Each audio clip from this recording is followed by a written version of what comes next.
E aí, investidores, tudo tranquilo? Mais um domingo, mais um vídeo aqui no canal do quadro Oportunidade ou Furada. Antes de mais nada, se você ainda não é inscrito, se inscreva, deixe seu like, comente aqui se tem alguma ação que você queira que eu traga, se você já conhece ou se você já tem alguma dessas ações que eu estou trazendo no vídeo de hoje. E dê uma olhada nos vídeos que eu já postei desse quadro aqui no canal. Vai que tem uma ação que você gosta, que você já estava pensando em pedir, e provavelmente já possa ter feito dela. Então é isso, pessoal. Vamos começar o vídeo. A primeira ação que eu vou trazer no vídeo de hoje é a ação da MLAS3, a ação do grupo Multilaser. Bem, caso você não conheça o grupo Multilaser, saiba que a Multilaser ela é responsável pela fabricação e comercialização de diversos produtos que, inclusive, muitos de vocês que estão aqui assistindo o vídeo já devem ter ou visto ou até mesmo devem ter esse produto até hoje. Como o caso de televisões, muitas televisões são fabricadas e têm a marca Multilaser. Computadores, laptops, enfim, de maneira geral, ela fabrica equipamentos eletrônicos para serem comercializados para o público de maneira geral. Bem, alguns dados que eu posso trazer da Multilaser aqui de imediato que a gente pode ver aqui no site do Investidor 10. Nos últimos 12 meses, a Multilaser não distribuiu dividendos, está atualmente sendo negociado a um preço sobre valor patrimonial de um pouco mais ali de 0,5 e atualmente tem apresentado um PL negativo de menos 4,78. Para além disso, nos últimos 12 meses, a empresa tem apresentado uma desvalorização de quase 50%. Cumpre destacar também que a Multilaser é uma empresa de IPO recente na bolsa, tendo tido seu IPO na data de 21 de julho de 2021, ou seja, ela ainda vai fazer 2 anos na nossa bolsa brasileira. E como é de comum senso no mercado, a gente tem aqui que nos seus valores iniciais a Multilaser chegou a ser negociada a praticamente R$ 12,50 a quase R$ 13 reais, e atualmente está amargando um valor mísero de R$ 2,50. Bem, por ser uma fabricante de produtos que são destinados a consumidores de maneira geral, a Multilaser ela é sim uma empresa que se encaixa entre aquelas que sim se prejudicaram com essa alta exponencial dos juros que a gente teve no nosso mercado brasileiro. Dessa mesma forma, a gente pode observar aqui que tem apresentado uma margem líquida negativa, ou seja, ela não tem conseguido rentabilizar toda a sua produção. E fora a própria desvalorização da cota que eu apresentei desde o seu IPO, a gente também tem os próprios resultados da empresa, que muito embora ela tenha conseguido apresentar no primeiro trimestre do ano passado, 2022, até um lucro interessante, ainda não o que é esperado da empresa, mas ainda assim estava pelo menos apresentando lucro, já nesse primeiro trimestre de 2023 a gente pode ver que a Multilaser ela apresentou um prejuízo muito considerável. Obviamente que cabe mais uma vez trazer aqui que a questão dos juros impacta sim, mas é uma empresa que não tem conseguido nem sobreviver de maneira saudável ao cenário econômico que o Brasil tem apresentado hoje. E isso se retrata nas próprias vendas da empresa. A gente pode ver aqui que em praticamente todos os segmentos a Multilaser do trimestre do ano passado, seja o quarto trimestre que engloba os 3 últimos meses do ano de 2022, ou até no comparativo do mesmo trimestre do ano passado, de 2022, para esse trimestre de 2023, a Multilaser teve suas vendas reduzidas em praticamente todos os setores. Bem, pessoal, sendo bem direto, eu acredito que a Multilaser, sim, no momento de hoje é uma furada, não só pela questão dos resultados que invariavelmente vão estar sim relacionados a essa alta de juros no Brasil, mas a própria dinâmica da empresa não tem conseguido pelo menos sobreviver nesse período de juros altos. Para além disso, até para minha estratégia, particularmente falando aqui, é uma empresa que não tem a perspectiva de pagar dividendo. É uma empresa que, caso você queira dividir ela entre crescimento ou dividendo, ela é uma empresa que poderia ser encaixada como uma empresa de crescimento ainda, mas ainda assim é uma empresa que tem um grande caminho a percorrer ainda. E fora isso, particularmente, ela não se encaixa em um dos critérios que eu utilizo para avaliar se a empresa entra ou não na minha carteira, que é exatamente quanto tempo ela tem desde o seu IPO. Geralmente eu procuro estar investindo em empresas com pelo menos uns 4 anos de bolsa. E a gente pode ver, como é o caso da Multilaser, ela não tem nem sequer 2 anos ainda, ou seja, é uma empresa que ainda tem muito que se provar, pelo menos na bolsa brasileira. Para além disso, os próprios resultados, vendas que eu apresentei, é uma empresa que depende sim de venda, ou seja, não tem para onde ela fugir. E dessa forma, pessoal, eu caracterizo sim a Multilaser como uma furada. Obviamente, cumpre ressaltar aqui mais uma vez, caso você não esteja familiarizado com esse quadro do canal, essa é só minha opinião. Não é indicação nem de compra, nem de venda, é simplesmente a opinião de um investidor que está há pouco mais de 1 ano e meio, 2 anos na bolsa. É o que eu entendo pelas análises que eu faço e para minha estratégia particularmente. Dando sequência aqui no vídeo, investidor, eu vou trazer as ações de código VALE3 da empresa Vale, que muitos de vocês aqui já conhecem ou até mesmo têm essa ação. Bem, investidor, a Vale é uma das 10 maiores mineradoras do mundo. Especificamente no caso dela, ela é uma das maiores mineradoras de minério de ferro. Eu não preciso me alongar muito sobre a empresa, sobre o que ela faz, quem ela é, porque acredito que muitos aqui já sabem, não vou me alongar nesse ponto. Já trouxe ela em outros vídeos aqui do canal. É inclusive uma das maiores empresas da nossa bolsa brasileira e nos últimos 12 meses tem apresentado um dividendo yield de quase 9%, o que é muito interessante, sendo negociado a um preço sobre valor patrimonial ali de 1,57 e um preço sobre lucro ali de um pouco mais de 3,6. Para além disso, a Vale tem apresentado uma desvalorização nos últimos 12 meses de um pouco mais de 15%. Quanto aos múltiplos da Vale, a gente pode ver que é uma empresa muito saudável. Tem apresentado uma margem líquida de mais de 35%, o que é incrível. Uma dívida líquida sobre EBITDA de 0,45%, ou seja, uma empresa totalmente saudável. Para além disso, um ROI também de mais de 40%. Ainda assim, tem conseguido distribuir um dividendo muito interessante de quase 9%, com um payout só de 30%. Ainda assim, embora apresente números tão interessantes, é uma empresa que, como a gente pode ver aqui no gráfico dos últimos 6 meses, a Vale só tem feito cair. E eu vou explicar o porquê disso. Bem, o que é importante a gente entender da Vale? Como eu disse e já trouxe em outros vídeos aqui no canal, a Vale tem sua receita diretamente ligada ao minério de ferro propriamente dito. Dessa forma, e logicamente, quanto mais alto tiver o preço dessa commodity, no caso o minério de ferro, estiver sendo negociado no mercado internacional, que é grande parte da receita da Vale é mais de exportação do que venda do mercado interno, diferente, por exemplo, da Uzi Minas, que vende muito mais para o mercado interno do que para o mercado internacional, a Vale teve suas cotações no auge exatamente quando o preço do minério de ferro, aqui em julho, agosto, setembro de 2022, tiveram aqui no seu pico histórico, que foi exatamente quando a Vale chegou a bater os R$ 98, enquanto que na data de hoje, maio de 2023, a Vale está sendo negociada entre os 65 a R$ 70. E a gente pode ver isso muito relacionado nos próprios resultados que a Vale divulgou.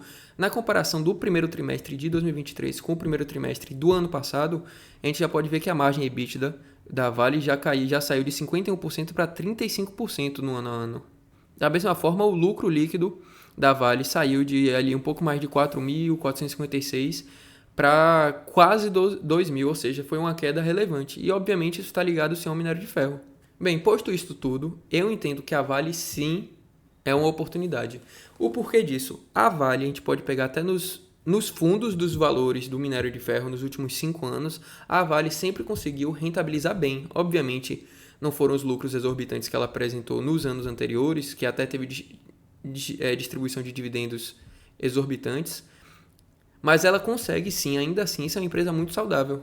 O que eu entendo ser importante da Vale é você saber pegar esses momentos, porque assim como qualquer empresa que trabalha com a commodity, é importante você pegá-la nos momentos de baixa para eventualmente colher os seus frutos nas altas. Que é exatamente isso. A Vale, nos seus momentos difíceis, não vai conseguir estar distribuindo mais de 6, 7% de dividendos, da mesma forma que a CSN Mineração também não, a Marfrig, empresas que dependem da sua commodity não vão conseguir rentabilizar. Ou seja, se você é uma pessoa que gosta de investir nesses setores, é importante você saber e entender esses ciclos. Obviamente, cada um tem seu diferencial, dependendo da sua commodity, mas de maneira geral, eu destaco que a Vale é uma oportunidade porque ela é, como eu já disse, uma das maiores do mundo no seu segmento. É uma empresa que para os próximos anos tem a tendência a continuar crescendo e capitalizando ainda mais. Ou seja, se você conseguir pegar ela em valores interessantes, o que para mim eu entendo ali por volta dos R$60, para minha estratégia, acho que é um valor interessante. Eu ainda não tenho o Vale, mas eu entendo sim que eu não tenho como botar a Vale como uma furada de maneira nenhuma. Até porque você pegando ela em valores mais altos, até de R$80, 78, 75, ela eventualmente tem tudo para estar se rentabilizando, estar nesses valores mais altos. Bem, investidores, a próxima ação que eu trago no vídeo de hoje é a ação de código TASA4, a ação da empresa Taurus. Bem, a Taurus é uma fabricante de armas e muito se engana quem acha que a empresa perdeu espaço com a mudança do controle governamental. Uma vez que grande parte da receita da Taurus, na verdade, está ligada com a venda para o exterior da empresa. E até analisando os múltiplos da empresa, a gente pode ver, distribuiu quase 9% de dividendo nos últimos 12 meses, está sendo negociado a um P sobre VP de 1,77, um preço sobre lucro interessante ali de 5,16, e ainda assim, obviamente, cumpre ressaltar aqui, muito devido à análise política e tudo, nos últimos 12 meses a Taurus vem sofrendo uma desvalorização de quase 22%. Olhando os outros múltiplos, a gente pode ver que é uma empresa totalmente saudável, embora ela já tenha vivenciado momentos ruins, ela já foi uma empresa que passou por turnaround, hoje tem conseguido manter uma margem líquida interessante de mais de 15%, uma dívida líquida sobre EBITDA praticamente inexistente, ou seja, ela tem conseguido administrativamente, financeiramente, funcionar muito bem.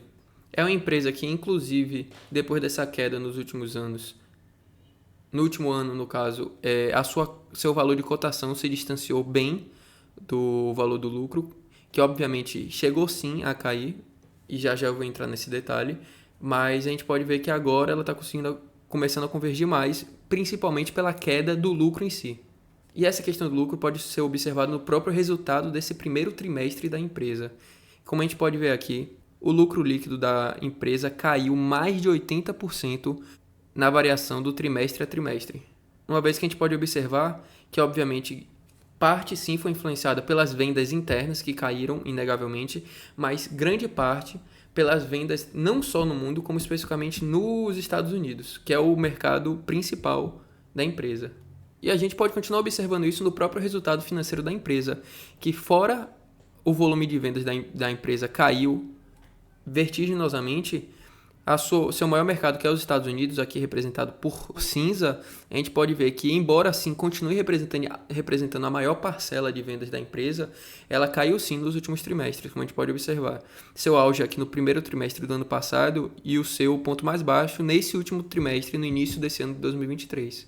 Pessoal, não vou enrolar muito. Para mim, a Taurus, ela é sim uma oportunidade da bolsa. Veja bem, não só pelos resultados, mas também pelo que a empresa é em si. Ainda para esse ano, no segundo semestre desse ano, a empresa deve abrir a sua nova fábrica de armas na Índia, o que por si só já eleva bastante as expectativas de um aumento de receita, até pelo mercado que ela está tentando se mobilizar para ganhar, que é o mercado indiano. E, particularmente, eu entendo que essa é uma grande oportunidade para a Taurus. Ela, sim, é uma empresa que já foi negociada ali a mais de R$ 20 nos anos anteriores, especificamente 2022, 2021, enfim. Mas é uma empresa que tem a tendência de continuar crescendo, ou seja, ela é uma empresa não só de crescimento, mas também de distribuição de dividendos. É a empresa que tem muito da sua receita ligada ao valor do dólar e que, no meu entendimento, embora eu não invista na Taurus por questões principiológicas, é uma empresa que tem tudo para continuar crescendo. Caso ela é uma empresa que te interesse, acho que vale sim a pena estudar e ver as perspectivas da empresa. Bem, investidores, agora a gente vai falar da ação da EZTEC, de código EZTC3. Bem, investidores, para quem não conhece, a EZTEC ela atua no ramo de construção civil e, obviamente, foi também muito impactada com essa crescente da subida de juros dos últimos anos. E, de igual forma, é uma das empresas que sim pode muito se beneficiar com essa futura queda dos juros na nossa economia. Atualmente, a EZTEC tem apresentado um dividendo yield de um pouco mais de 1%, está sendo negociada a um P sobre VP de 0,85 e está apresentando um PL de quase 15, atualmente de 14,6. Ainda assim, nos últimos 12 meses tem apresentado uma valorização de 2,19%. Muito disso exatamente pela expectativa do mercado que a EZTEC consiga retomar o seu crescimento com a eventual baixa de juros no nosso mercado interno. Embora as empresas de construção civil não sejam tipicamente conhecidas por distribuição de dividendo, a gente pode ver aqui que nos seus melhores anos a EZTEC conseguiu sim distribuir ali 17, 6, 8, 5%, 4% de dividendo, ou seja, é uma empresa que, fora seu crescimento, ela sim tenta, sempre que possível, como ressaltar, distribuir sim dividendos. Mas ainda assim a gente não pode dizer que é uma empresa que é consolidada como uma distribuidora de dividendos, até porque tem anos que ela distribui 1, 2, 0,27, 0,69, 2,7 e atualmente 1,45. E é bom a gente ressaltar que essa média dos últimos 10 anos de 4,63 que a EZTEC demonstra aqui é muito puxada por esses 17, quase 18 que ela apresentou no ano de 2017. Para além disso, é uma empresa que sim se mostrou muito resiliente durante essa época de crise com a taxa de juros, como eu já disse, que ficou muito alta, mas ainda assim é uma empresa que consegue manter uma margem líquida muito tranquila de um pouco mais de 24%. Tem uma dívida muito bem controlada, seja a partir da ótica da dívida líquida sobre EBITDA ou a própria dívida líquida sobre patrimônio. É uma empresa que a gente pode observar sim que o lucro líquido caiu. Obviamente a gente tem aqui alguns anos que foram mais drásticos, mas nesses últimos anos aqui de 2021, 2022 até agora 2023, o resultado tem sim ficado prejudicado, mas é bom a gente observar não só a queda do lucro, como a própria queda da cotação, que a gente pode ver aqui que depois das suas máximas históricas, que inclusive estava em descompasso com o lucro que a empresa estava apresentando, a empresa caiu muito, muito mesmo aqui em 2022, atingindo seus valores mínimos. E sim, isso pode ser compreendido sim como uma oportunidade para, cumprir aqui mais uma vez ressaltar, caso você entenda e queira arriscar um pouco na empresa.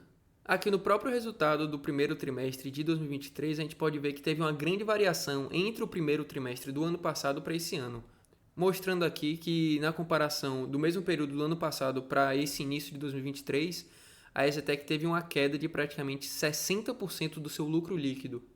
Obviamente isso já estava em grande parte precificado sim pelas ações e até pelo cenário que o Brasil vem enfrentando. Bem pessoal, eu vou ser direto quanto à EZTEC. Eu entendo que sim, ela, ao meu ver, ela é a melhor do setor de construção civil na nossa bolsa. Tem uma dívida muito controlada, conseguiu, por causa do caixa que obviamente conseguiu fazer, se manteve muito firme nesse período de pandemia, de curva de juros alta. Obviamente, seu lucro foi impactado, mas ela se mostrou bastante resiliente, conseguiu sobreviver por esse período. É uma empresa assim que, como a gente pode ver, a sua própria distribuição de dividendos é muito cíclica.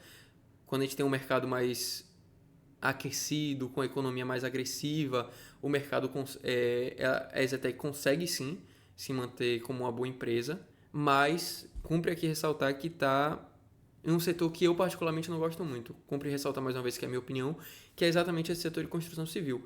É um setor que depende muito não só da economia brasileira, como também de fatores econômicos gerais. Se a gente tem alguma subida em alguma commodity que está necessariamente ligada à construção de prédios, enfim, isso impacta o resultado da EZTEC, assim como das suas similares no setor, mas em grande parte a economia, de maneira geral, tem que estar bem para a EZTEC conseguir estar rotacionando. Mas de maneira geral, eu entendo, de verdade, eu entendo quem consegue enxergar a EZTEC como oportunidade, até porque, como eu mostrei aqui, ela é uma empresa que em momentos que a economia está aquecida, ela consegue sim ser uma excelente empresa, distribuindo dividendos, crescendo, enfim, mas principalmente pelo setor dela, pelas perspectivas e até por não ser uma empresa que vai ser considerada uma empresa distribuidora de dividendos e tudo, não é uma empresa que também vai ter suas cotações estourando. Obviamente ela pode subir sim, não deve ficar nesses 17, 16 reais que ela estava girando, mas é uma empresa que depende de algumas alavancas serem destravadas para ela poder voltar a crescer. Dessa maneira, como eu não gosto de ficar em cima do muro aqui, eu entendo quem pode enxergar ela como oportunidade, mas para minha estratégia e para minha visão de mercado hoje, pelo que eu já vi da economia nesses 2 anos que eu invisto, eu entendo que eu prefiro ficar de fora, não só da EZTEC, mas da área de construção civil. Dessa forma, para minha estratégia, a EZTEC é uma furada assim. Bem, investidores, para encerrar, eu trago a ação de código EMBR3, da fabricante de aviões Embraer. Bem, pessoal, acho que eu não tenho que me alongar muito sobre o que faz a Embraer. A Embraer é a terceira maior fabricante de aviões, não do Brasil, mas do mundo, só ficando atrás da Airbus e da Boeing, que são duas gigantes. Mas muito embora ela seja assim a terceira maior, é bom a gente olhar os indicadores, porque não adianta ela ser a maior do mercado se na verdade ela apresenta resultados ruins. A gente pode ver aqui que a Embraer não é uma empresa que comumente distribui dividendos, ou pelo menos nos últimos 12 meses distribuiu. Está sendo negociado atualmente a um P sobre VP de 1,02 e está apresentando um PL negativo de menos 11,35. Ainda assim, tem apresentado uma valorização de mais de 45% nos últimos 12 meses. Aqui, pessoal, como eu disse, quanto aos dividendos, a gente pode ver aqui que nos auges da Embraer, ela chegou a só distribuir um pouco mais de 1,5% de dividendo. Ou seja, se você busca dividendo, não é o caso da Embraer. É uma empresa que muita gente utiliza ou para esperar crescimento ou até mesmo especular e tentar ganhar nessa movimentação dos seus valores no mercado. atualmente tem apresentado uma margem líquida negativa, uma dívida líquida sobre EBITDA também muito preocupante não, mas relativamente alta, tem que ficar atento. Obviamente a dívida líquida sobre patrimônio já não é tão alta em comparação à dívida líquida sobre EBITDA, até porque grande parte do patrimônio da Embraer são suas aeronaves que ela vende, ou seja, que não são baratas, e isso está sim envolto no seu patrimônio, ou seja, já dando uma falsa conotação de que não existe uma dívida tão alta se você só se apegar a essa questão da dívida líquida sobre patrimônio. É uma empresa que, via de regra, principalmente nos últimos anos, as cotações e o lucro da empresa têm andado basicamente juntas. Como a gente pode ver aqui, na maioria dos anos negativos, ou seja, já é um ponto para se ficar preocupado. Poucos anos aqui as cotações da empresa realmente se tiveram no positivo, até porque é um setor muito perigoso e muito delicado em relação às suas movimentações financeiras, expectativas globais, porque grande parte das vendas da Embraer são sim para o mercado externo. Obviamente tem a sua parcela no mercado interno, só que o mercado externo não pode ser desconsiderado. Da mesma forma, a gente pode ver aqui que 2020 foi o pior ano da Embraer, amargando aqui um prejuízo bilionário. Para além disso, é uma empresa que, como eu já pontuei, tem se valorizado nos últimos 12 meses, até porque vem caindo muito nos anos anteriores. E existe sim uma expectativa que a Embraer consiga voltar a vender mais aviões, com aquecimento da economia global e tudo. E até por isso tem existido sim essa especulação e essa movimentação nos valores das suas cotas. Mas como eu disse, pessoal, é uma empresa que nesse último resultado que apresentou do trimestre de 2023 tem apresentado um prejuízo também muito grande, até em comparação ao último trimestre de 2022, que conseguiu apresentar algum lucro.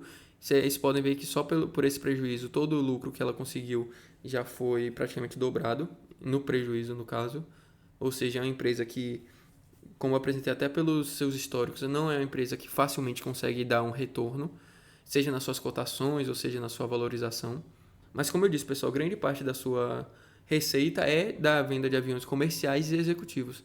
E a gente pode ver aqui que, embora tenha existido esse pico aqui no final de 2022, que para vocês observarem, né? Somente no quarto trimestre de 2022, ela vendeu mais do que nos outros 3 trimestres do ano inteiro. E dessa mesma forma, até no comparativo trimestre a trimestre, a gente pode ver que 2023 está bem parecido com o primeiro trimestre de 2022. Não só na venda de aviões comerciais, como na própria aviação executiva. Bem, pessoal, sendo muito direto, para mim a Embraer é uma furada total. Ela não está diretamente relacionada ao setor de aviação como a Azul, Gol, que para mim são ainda piores ações por trabalharem com margens ainda mais apertadas, enfim, estarem sujeitas a situações mais delicadas. Mas a Embraer sim surfa um pouco desse perigo do setor de aviação no mundo de maneira geral. Mas o problema dela é que ela, em grande parte, não consegue rentabilizar essas suas vendas. Pelo menos não para o acionista. Seja por forma de dividendo ou a sua própria valorização, que fica à mercê dessa movimentação de mercado internacional e você procurar estar sempre pegando esses movimentos de baixa.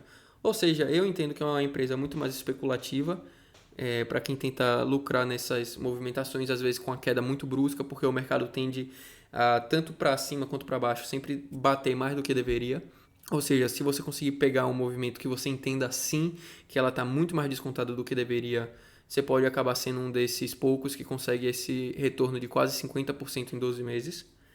Pode ser, mas se sua estratégia for ligada a retorno de dividendo, é uma empresa que não vai dar esse retorno. Não tem esse intuito nem essa perspectiva. Dessa forma, eu entendo sim que a Embraer, na minha opinião, é uma furada. Bem, pessoal, foi isso pelo vídeo de hoje. Mais uma vez, deixem seu like, comentem aqui qual ação você quer ver, o que é que você está gostando, se você tem alguma dessas ações, e se inscreva aí para continuar me ajudando aqui no canal. E até a próxima.